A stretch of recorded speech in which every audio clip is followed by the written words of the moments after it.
Attendez. Ce qui est bon pour moi, je suis le mieux placé pour le savoir. Ah bah, ça résume tout. Eh ben, je le vérifie une fois de plus.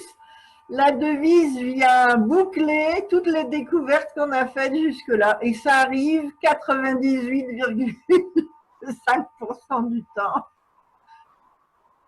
Voilà. Et donc, pour résoudre la question, comment me reconnecter à ma boussole intérieure dans les périodes d'incertitude? Eh bien, vous avez la réponse ici. C'est sidérant. C'est sidérant. Il y a une notion de recentrage de toute façon dans cette idée. C'est ça. C'est-à-dire ne pas rechercher à l'extérieur, revenir sur l'intérieur, ce qui est la base. Prendre un temps de faire un inventaire sur soi, regarder où est-ce qu'on va et découvrir qu'en fait, on est libre de faire ce qu'on a envie de faire. Nul ne peut nous contraindre ou nous restreindre dans cette incertitude. L'incertitude, bon, elle est là, elle existe. Maintenant, il faut passer le cap, comme toute chose. Soit on y reste, ou soit on en ressort.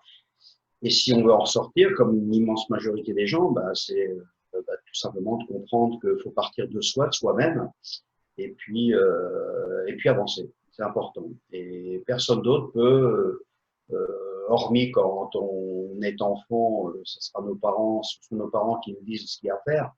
Maintenant, on est dans une dimension adulte, et la dimension adulte, il faut prendre clairement conscience que c'est moi qui vais faire avancer le système, donc la réponse, elle est en moi, il faut que je la trouve en moi. C'est ça l'idée.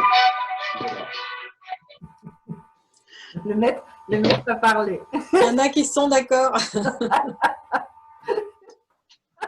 Ah, c'est marrant. Qui est-ce qui a écrit cette musique-là? Le lutin du tempo. Et ben voilà, c'est ça.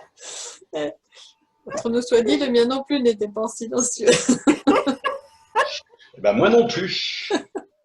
Hein, même lui, il s'exprime, toi. Ah oui, c'est vrai. Hein. Tu avais trouvé la musique juste. Tout de suite, elle s'est mise en route. C'était aligné. Aligné. C'est incroyable.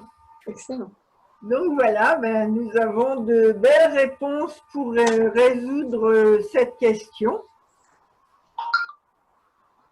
Il nous reste juste à passer à l'action maintenant, mettre en place chacun ce qui nous semble intéressant dans toutes ces découvertes que nous avons faites. Et donc voilà, ça c'était un exemple d'atelier collectif.